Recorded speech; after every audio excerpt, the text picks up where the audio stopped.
আসসালামু আলাইকুম ইয়া রাহমাতুল্লাহি ওয়া বারাকাতুহু। আজ আমি সকল মুসলিমগণ এবং বিভিন্ন ধর্মান্তরগণ সকলের সামনে একটি আলোচনা নিয়ে হাজির হইলাম। সেই কথাটি হলো যে আমাকে যদি কেউ বলে আপনার ধর্ম কি, তখন আমি যদি বলি আমি মুসলমান, তাহলে মুসলমান শব্দের অর্থ কি? আত্মসমর্পণকারী। তাহলে অন্য ধর্মেও দেখেছি তারা আত্মসমর্পণ করে, আল্লাহর কাছে করুক, মুর্শিদের কাছে করুক, করে। তবে বোঝা গেল যারা আত্মসমর্পণ করে তারাই মুসলমান। যদিও ইহুদি, নাসারা, খ্রিস্টান, হিন্দুস্তানে হিন্দু যাই কিছু বলি, কিন্তু দেখা যায় তারা মুর্শিদ ধরে, তারা রাসূলকে মানে। হিন্দুদের মধ্যে যারা আছে তারা মুর্শিদ তো আমাদের ভাষায় বলি, কিন্তু তারা গুরু ধরে এবং তারা ভগবান ঈশ্বরকে মানে। তাহলে আত্মসমর্পণ তাদের মধ্যেও আছে।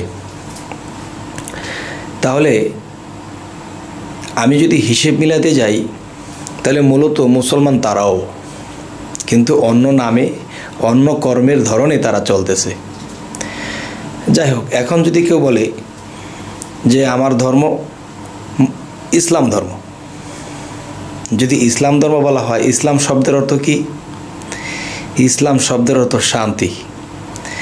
যদি শান্তি বলা হয়, তাহলে দেখা গেছে যে আমরা মুসলমান ধর্মে আছি, আমরা ইসলাম ধর্মে আছি, আমার ধর্মের মধ্যে শান্তি আছে। তাহলে অন্য ধর্মে কি শান্তি নেই? অন্য যেই ধর্মগুলো সত্য ধর্ম, সেই সত্য ধর্মের মধ্যেও কিন্তু শান্তি আছে। তার মানে ইসলাম আছে। যেমন সূরা আলে ইমরান যদি পড়ি, তাহলে এর মধ্যে পাওয়া যায় আল্লাহ বলতেছে আমার ঈসা পূর্ণবান ব্যক্তিদের মধ্যে সে একজন, এবং তার উপরে আসমানি কিতাব নাজিল হয়েছে, ইনজিল শরীফ। তাহলে ইনজিল শরীফ যার উপরে নাজিল হয়েছে সেটা আসমানি কিতাব, এবং আল্লাহ বলেছে পূর্ণবান ব্যক্তিদের মধ্যে আমার ঈসা একজন। তাহলে বোঝা গেল তার ধর্মের নাম খ্রিস্টান, কিন্তু খ্রিস্টান ধর্ম ভালো না এটা বলে থাকি, কিন্তু আসলে খ্রিস্টান ধর্মের নবীকে হযরত ঈসা আলাইহিস সালাম, তার উপরে কোন কিতাব নাজিল হইল? ইনজিল শরীফ।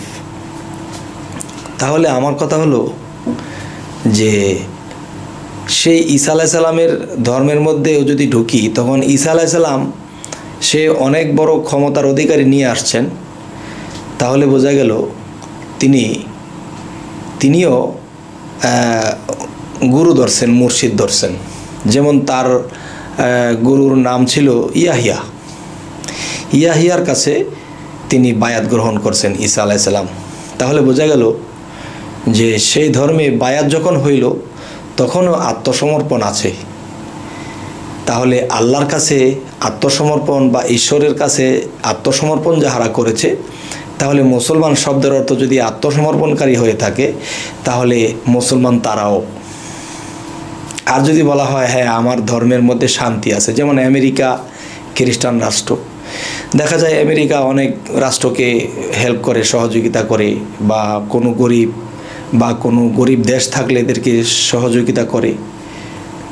তাহলে বোঝা গেল যে তারা নিজেরা শান্তিতে আছে অর্থনৈতিকভাবে, এবং অন্যদেরকেও শান্তির জন্য টাকা পয়সা কিংবা খাদ্যদ্রব্য, বস্ত্র বিতরণ করে।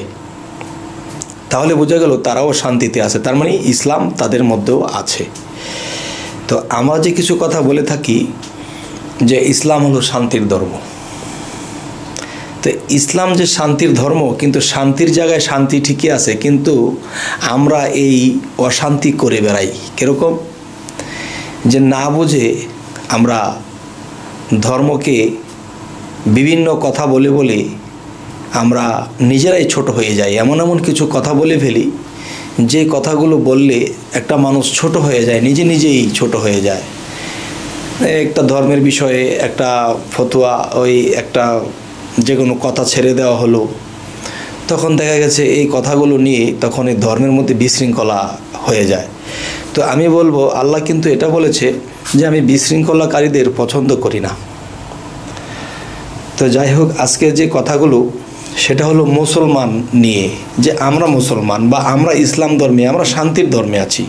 তাহলে এই কথা বলতে গেলে অন্য অন্য ধর্মেও কিন্তু শান্তি আছে। তাহলে আমরা ক্লান্তি ভোগ করি, না বুঝে চলি, না বুঝে কিছু বলি, এই জন্য আজকে আমরা এই ভোগান্তি ভুগতেছি। জায়গায় জায়গায় মারপিট হচ্ছে, জায়গায় জায়গায় দেশে বিশৃঙ্খলা হইতেছে। কেন হইতেছে? না বোঝার কারণে। আমরা না বুঝে উল্টাপাল্টা বলে ফেলি, এমন চলি, এই জন্যে আজ আমাদের এই অবস্থা।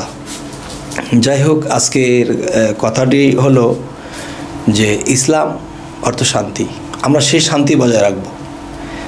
মুসলমান ধর্ম আত্মসমর্পণকারী, আমরা গুরুজনকে মানব এবং আল্লাহকে মানব, আল্লাহর কাছে আত্মসমর্পণ করব। তো যেই ধর্মের মধ্যে আত্মসমর্পণ নাই তাদের কোনো ধর্মই না। যেই ধর্মের মধ্যে আত্মসমর্পণ করে না ওটা কোনো ধর্মই না। তার মানে মুসলমান যেই ধর্মের মধ্যে নাই এটা কোনো ধর্মের মধ্যে পড়েই না।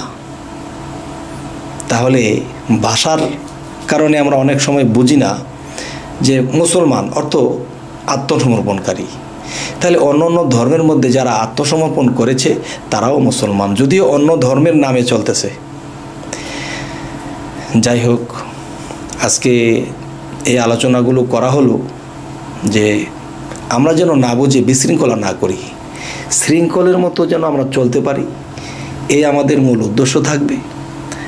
তো আরেকটি বিষয় হলো, এই জগতে আমরা কোরআনটাকে পড়তেছি সুর করে পড়তেছি।